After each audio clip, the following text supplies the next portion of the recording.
दोस्तों आज एक अच्छी न्यूज निकल के आ रही है कि गवर्नमेंट ने स्टील इंपोर्ट पे ड्यूटी लगाने की एक तरफ पहल की है। दोस्तों ये ईटी नाउ का न्यूज है जिसमें लिखा हुआ है कि safeguard duty on steel import, the government is likely to take decision on steel safeguard duties next month. इसमें सबसे बड़ी बात ये आ रही है कि नेक्स्ट मंथ अप टू फरवरी लास्ट वीक तक गवर्नमेंट की तरफ से कोई ना कोई एक पुख्ता स्टेप लिया जाएगा जिसके कारण कि स्टील इंपोर्ट जो हो रहे हैं हमारे कुछ देशों से, तो उस पे हमारा उसको रोक लगाया जा सके। ऐसे दोस्तों यहाँ पे कहने का ये मतलब है कि गवर्नमेंट इज प्लानिंग टू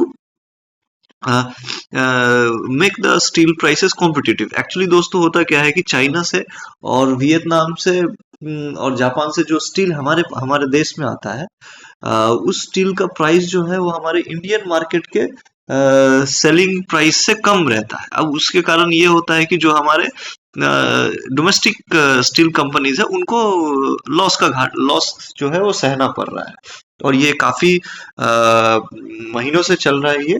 ये दोस्तों आपने न्यूज देखा होगा कि लास्ट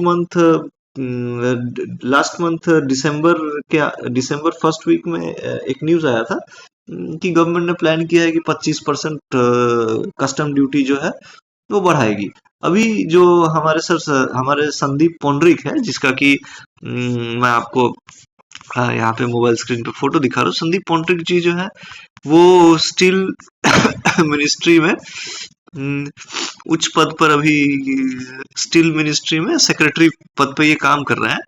तो उन्होंने ये सुझाव दिया है कि 15% बेसिक कस्टम ड्यूटी, जो कि BCD कहते हैं, वो लगाने का है, जो गवर्नमेंट जो है वो सोच रही है। संदीप पौंडरिक ये भी कहते हैं कि लास्ट मंथ 60% स्टील जो भी इंपोर्ट हुआ था वो FTA कंट्री से हुआ था। FTA कंट्री के बारे में दोस्तों आपको पता होगा कि ये फ्री ट्रेड एग्रीमेंट कंट्रीज। अब फ्री ट्रेड एग्रीमेंट में होता ये है कि जैसे किसी स्टेट से दूसरे स्टेट में हमारे भारत देश में कोई भी गुड्स जाता है, कोई माल जाता है, तो उस पर कोई टैक्स नहीं लगता है। जो जिस रेट पे आपको बिहार में समझ लीजिए कोई सामान है जिसका रेट आपको 10 रुपए है, तो वो सामान समझ लीजिए कोई बिस्किट है, 10 रुपए की बिस्कुट आपको बिहार में मिलती है, तो वही 10 रुपए का बिस्किट जो है आपको उड़ीसा, महाराष्ट्र, तमिलनाडु में भी मिलेगा। वैसे ही संदीप पौंडरिक कहते हैं कि जो FTA कंट्री है, फ्री ट्रेड एग्रीमेंट कंट्रीज होते हैं, उनके यहाँ से जो भी स्टील हमारे पास आता है उस पर कोई भी टैक्स गवर्नमेंट नहीं लगाती। और दोस्तों यही सबसे बड़ा रीजन है कि हमारे इंडिया में जो डोमेस्टिक प्लेयर्स है, डोमेस्टिक कंपनीज है, उनको लॉस का सामना करना पड़ रहा है। दोस्तों यहाँ पे दूसरा रीजन ये भी है कि चाइना में लास्ट कुछ सालों में वहां का इकोनॉमी जो है उस तेजी से उस रेट पे नहीं ग्रो कर पा रहा है कि जैसे पहले कर रहा था। जैसे कि 8%, 8.5%, 10% पे भी उन लोगों ने ग्रो किया है। अब चाइना का इकोनॉमी जो है वो स्लो डाउन में आ गया है। अब चाइना का इकोनॉमी जो है वो 4% के रेट पे बढ़ रहा है, जिसके कारण चाइनीज कंपनी क्या करती है कि अपने स्टील प्राइसेस को जितने में बनाते हैं उतने में ही बेच देते हैं। तो उनके लिए ये होता है कि एक विन विन सिचुएशन हो जाता है। बट हमारे इंडिया में क्या होता है कि ऐसा कोई अभी वो सिचुएशन वैसा आया नहीं है, और होपफुल दोस्तों की ऐसा सिचुएशन आएगा भी नहीं। इसी क्रम में आप देख सकते हैं कि यहाँ पे लिखा हुआ है कि लास्ट महीने दिसंबर 2 स्टील मिनिस्ट्री और कॉमर्स डिपार्टमेंट का एक मीटिंग हुआ था जिसमें इन्होंने कहा था कि हम 25% हम कस्टम ड्यूटी लगाएंगे। अब देखिए दोस्तों, कोई अगर स्टील जो है इंडिया में 100 रुपए का बिक रहा है, तो वो स्टील बाहर से भी 100 रुपए का आएगा। इससे क्या होता है कि हमारे इंडियन स्टील प्रोड्यूसर्स जो है वो डिस्करेज होते हैं। अब गवर्नमेंट कहती है कि अब वो 100 रुपए का जो स्टील आएगा उसमें 25% ड्यूटी लगाएंगे तो 125 रुपए हो जाएगा।